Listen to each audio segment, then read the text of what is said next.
Hello friends, स्वागत है आप सभी का हमारे यूट्यूब चैनल पर। तो कक्षा 12 का जो हमारा गणित का चैप्टर नंबर 3 है आपव्यूह, उसके बारे में हम पढ़ेंगे। तो आपव्यूह किसे कहते हैं, आपव्यूह क्या होता है, फुल बेसिक कॉन्सेप्ट हम इसमें पढ़ेंगे।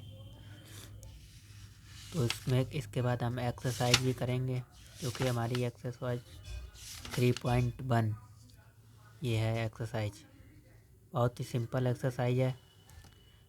तो पहले हम इसके बेसिक के बारे में जान लेते हैं। आपव्यूह किसे कहते हैं, आपव्यूह होता क्या है। बहुत ही सिंपल चैप्टर है, मैट्राइसिस जिसे इंग्लिश में कहते हैं, मैट्राइसिस या मैट्रिक्स भी कहते हैं इसे। तो देखो आपव्यूह क्या होता है।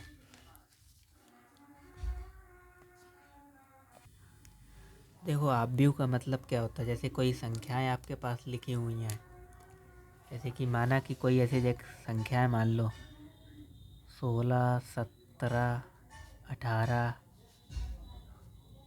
21, 22, 24। हम ऐसे ही अपने मन से ले रहे हैं, आप भी अपने मन से कोई संख्या ले सकते हैं, 1, 2, 3।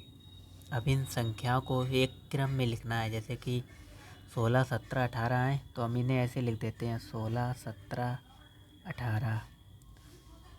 और 21, 22, 24 तो 21, 22, 24।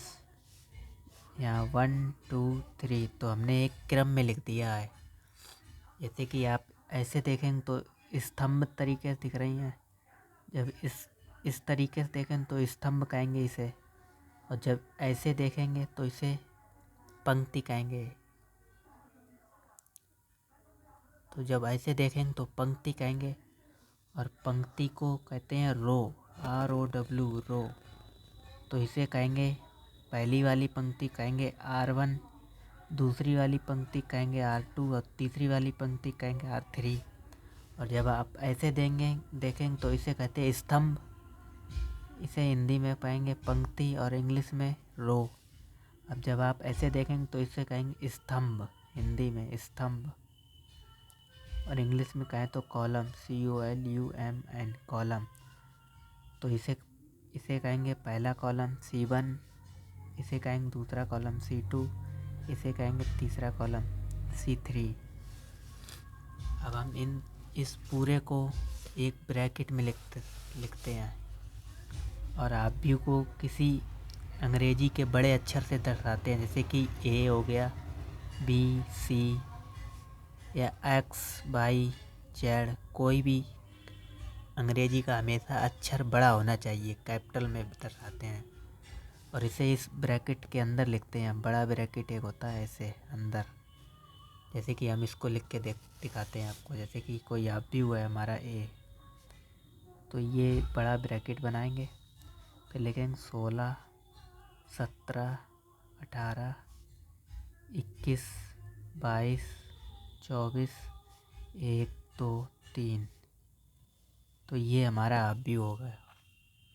और इसके जो अंदर के अवयव हैं उनको छोटे उससे दर्शाते हैं, अंग्रेजी के स्मॉल लेटर से, जैसे A, B, C, D, E, F, G, H, I। तो ये भी आपका एक आपव्यूह हो गया। आपव्यूह को आप इस तरीक़ा से भी समझ सकते हैं, जैसे कि आपकी कक्षा में जैसे यहाँ टीचर पढ़ा रहे हैं और ये बच्चे बैठे हैं, ये आपकी सीटें पड़ी हुई हैं, 4 सीटें ये पड़ी हुई हैं, ये सीटें पड़ी हुई हैं, ये ब्रांचेस पड़ी हुई हैं, ये ब्रांचेस पड़ी हुई हैं। तो इसमें 4 कॉलम बन रहे हैं, 1, 2, 3, 4, और 4 रो बन रही हैं, यानी पंक्ति 1, 2, 3, 4। तो जो टीचर है उसे A से दर्शाते हैं, टीचर को A। और बाकी जो अवयव हैं उन्हें अंग्रेजी के कैपिटल यानी स्मॉल लेटर से दर्शाते हैं। तो इसी को आपव्यूह कहते हैं। तो आप खूब अच्छे समझने के लिए आप एक तरीका से और समझ, जैसे आपके स्कूल में प्रार्थना हो रही हो, प्रेयर होती है, तो बच्चे लाइन में लगाए जाते हैं। तो जो लाइन में लगे हुए बच्चे हैं तो वो एक पंक्ति कहलाती है। जैसे आपकी कुल मान लो 7-8 लाइनें लगी हैं, तो जो कि 7-8 कम से कम 7 लाइनें लगी हैं तो 7 स्तंभ हो गए। और पंक्ति अगर 4 लगी हैं तो 4 पंक्ति हो गई। तो इसी तरीके से पंक्ति और स्तंभ जो कि जिसमें हो उसे आव्यूह कहते हैं और इसे बड़े ब्रैकेट में लिखा गया हो तो ये हो गया आव्यूह। अब जैसे कि आपसे कोई पूछ दे कि आव्यूह को यहाँ से जो हम जो कहें 22 किस नंबर पे आ रहा है, नंबर कहने का मतलब हमारा तात्पर्य यह है कि जैसे कि आप क्लास में बैठे हैं, जैसे कि यह आपकी क्लास है, यहाँ पे आप बैठे हैं तो आपको कोई एकदम सटीक तरीका होना चाहिए तुरंत बताने के लिए आप कौन से पंक्ति में किस नंबर पे बैठे हैं। जैसे कि ये सपोज़ आप यहाँ पे बैठे हैं तो हम कहेंगे आप पहली, दूसरी, तीसरी यानी तीसरे कॉलम में दूसरी पंक्ति पर बैठे हैं। ये पहली पंक्ति हो गई, ये दूसरी पंक्ति हो गई और ये पहला स्तंभ, ये दूसरा स्तंभ, ये तीसरा स्तंभ। तो तीसरे स्तंभ की दूसरी पंक्ति पर आप बैठे हैं। तो इसी प्रकार इसको हम दर्शाएंगे। तो जैसे कि मान लो हमारे पास कोई ए आव्यूह है तो इसे कहेंगे ए वन वन। ए वन वन का मतलब है पहली रो पहला कॉलम। तो ए वन टू पहली रो दूसरा कॉलम। ए वन थ्री पहली रो तीसरा कॉलम।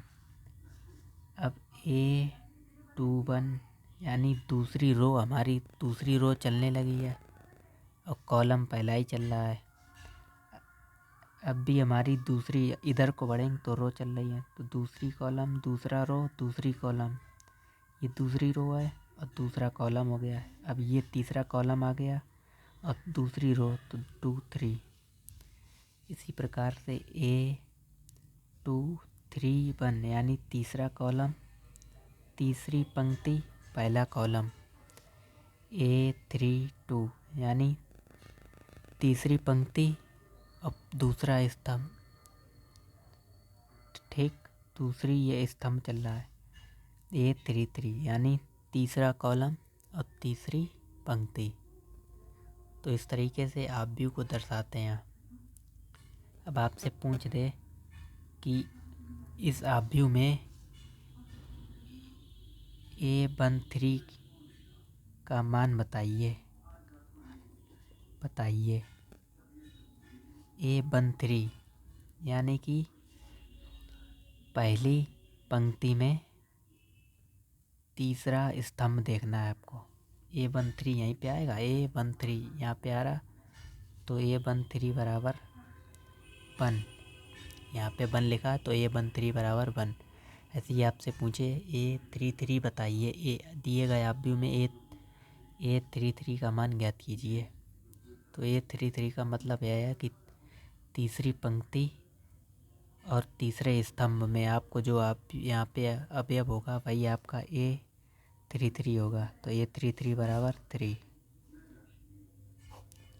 तो इतना जो बेसिक था आव्यूह के बारे में। अब हम जानते हैं आव्यूह की कोटि किसे कहते हैं। आव्यूह की कोटि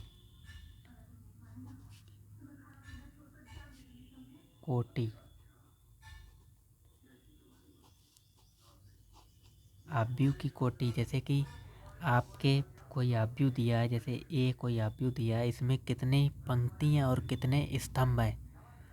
तो किसी आव्यूह हम परिभाषा लिख देते हैं, आपको ज़्यादा सही रहेगा। तो किसी आव्यूह में कुल पंक्तियों तथा कुल स्तंभों की संख्या आव्यूह की कोटि कहलाती है। इसे m गुणे n से प्रदर्शित करते हैं।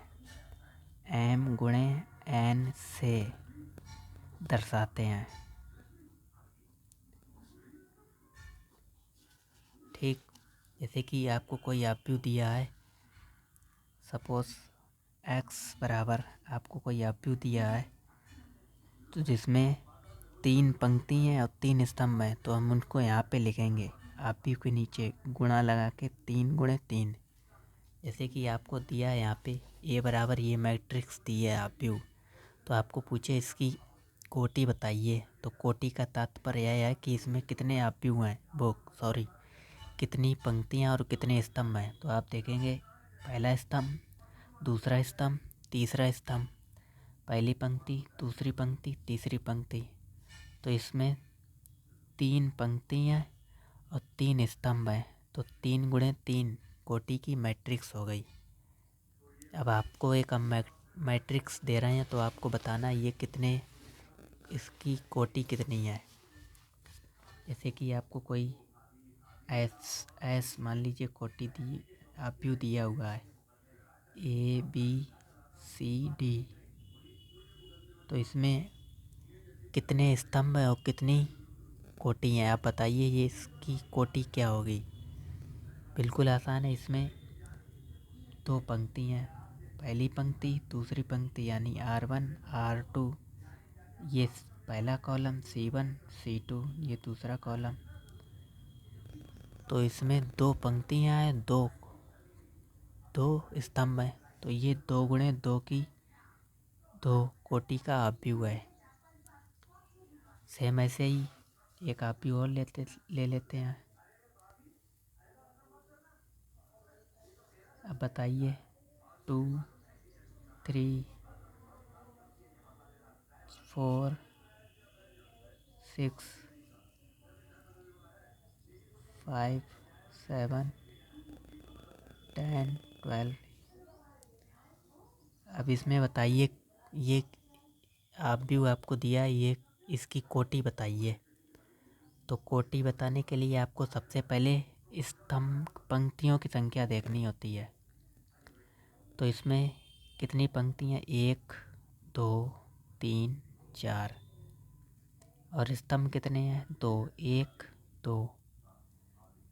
तो यहाँ पे लिख देंगे जो कोटि होगी आपकी। और सब ध्यान आपको यह रखना है कि सबसे पहले पंक्तियों की संख्या लिखते हैं यहाँ पे।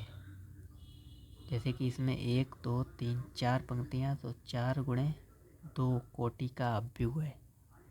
ये आव्यूह जो है आपका 4 गुणे 2 कोटि का आव्यूह है। और यहाँ से एक बात और पता चलती है, अगर आपसे पूछे कि दिए गए आव्यूह में आपको यदि कोई आव्यूह दिया है, इसमें कितने अवयव हैं, उनकी संख्या ज्ञात कीजिए, तो आप यहाँ पे गुणा कर देंगे 4 गुणे 2, तो 4 दूनी 8, इसमें 8 अवयव होंगे। तो गिन लो 1 2 3 4, 1 2 3 4, 8 अवयव हो गए। तो यहाँ पे आप डायरेक्ट ऐसे नहीं लिख सकते, यहाँ पे समझ लो या डायरेक्ट 8 लिख दो। ज़्यादा चालाकी करो तो आपको एग्ज़ामिनर काट देगा, एग्ज़ाम में काट दिया जाएगा। तो सिर्फ यहाँ पे सिर्फ 4 गुणे 2 ही लिखना है। और जब आपको पूछे इसके अंदर अवयवों की संख्या ज्ञात कीजिए, तब आपको गुणा कर देना है। जैसे कि आपको यहाँ पे दिया था, ये 3 गुणे 3 कोटि का आव्यूह था, तो इसमें आपसे पूछता है इसमें अवयवों की संख्या ज्ञात कीजिए, आप यहाँ गुणा कर देते डायरेक्ट, 3 त्रिका 9। तो इसमें आपको पता लग जाती है कितने अवयव हैं, 3 और 3 6 और 3 9 अवयव हैं सिंपली। तो आव्यूह की कोटि के बारे में भी आप समझ चुके हैं। उसके बाद हम समझते हैं आव्यूह की समानता। आव्यूह की समानता कि समान आव्यूह कब होंगे, समानता। तो आव्यूह की समानता बहुत ही सिंपल है। जैसे कि आपको कोई आव्यूह दिए हुए हैं, तो यदि आपको 2 आव्यूह A बराबर AIJ एवं B बराबर BIJ समान दिए हुए हैं, तो वो समान कहलाते हैं। यदि A और B दोनों समान हैं, तो यहाँ पे A I और J का मतलब क्या है, यहाँ पे I का मतलब है कोटि से और J से मतलब है स्तंभ से, AIJ और BIJ। जैसे कि यहाँ पे लिखा है A13, यानी तो 1 जो होगा वो आपका I से आता है, J जो है वो 3 से आता है। तो 1 और 3 यानी कि I कोटि या 1 कोटि होगी और J स्तंभ होगा। तो 2 आव्यूह समान कब होंगे, जैसे एग्जाम्पल लेते हैं एक हम। इसे मान लीजिए कि आपको एक आव्यूह दिया है 1204 तथा दूसरा आव्यूह आपको दिया है 1204। दोनों समान आव्यूह हैं। आप देख रहे हैं इसमें भी 1204 1204 और इसकी भी कोटि 2 है और इसकी भी कोटि 2 है, 2 × 2, क्योंकि 2 स्तंभ 2 कॉलम इसमें भी हैं, 2 स्तंभ 2 कॉलम इसमें भी हैं। तो ये आव्यूह समान कहलाता है। लेकिन इसी की जगह पे अगर ऐसा लिखा होता 1204 1204 तथा 2140, तब ये दोनों आव्यूह समान नहीं होते, क्योंकि कोटि तो समान है लेकिन अवयव अलग अलग हैं। अवयव भी समान होने चाहिए। यहाँ पे 2 यहाँ पे था लेकिन 2 यहाँ पे अदला बदली हो गई, 1 यहाँ आ गया 2 यहाँ आ गया। दोनों समान होते तो ये हो जाता है एकदम समान आव्यूह। समान आव्यूह से हम अज्ञात आव्यूह के मतलब वो ज्ञात कर सकते हैं मान। जैसे कि आपको एक एग्जाम्पल द्वारा समझाते हैं। जैसे कोई आव्यूह दिया है 2356, यहाँ पे दिया है 235x, तो आप इस पे कहेंगे कि आपसे पूछे x का मान बताइए, तो इसमें आपको x का मान अगर पता करना हो तो आप कहेंगे चूंकि दिए गए आव्यूह समान है इसलिए x बराबर आपका 6 होगा यहाँ पे मान। इसकी कोटि भी समान है और इसकी भी कोटि समान है, 2 × 2, और सारे अवयव समान है तो x के जगह पे आपका 6 होगा। तो बाकी का और थोड़ा बेसिक कॉन्सेप्ट सीखने के साथ साथ हम एक्सरसाइज भी करेंगे। मिलते हैं नेक्स्ट वीडियो में, तब तक के लिए धन्यवाद।